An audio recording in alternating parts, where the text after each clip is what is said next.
This is the elevator at 1 Franklin Center in Murrysville, Pennsylvania. It's the Oildraulic elevator with the pulse fixtures. Call them to replace the bit flush. This is relay controlled. Up to 3. Interior go up. Probably going to stop on 2 on the way down, so I'm going to have to make sure you get a cabin. They're loading a bunch of stuff.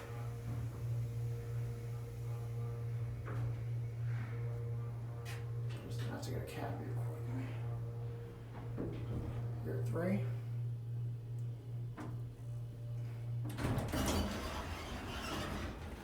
Back down to 1. Yeah, that song is also at the Integrity Suites in Penn Hills. I guess that's also here and there. No phone. Basic fingerprint cab. We're probably going to stop on 2. Oh, we're not. That's impressive. Okay, so this will turn out okay. Certificate installed 1985, so it's an early impulse here back on 1. Indicator works when it's bright, so I guess I can change the indicator really well. Fire service has been, the key switches have been replaced.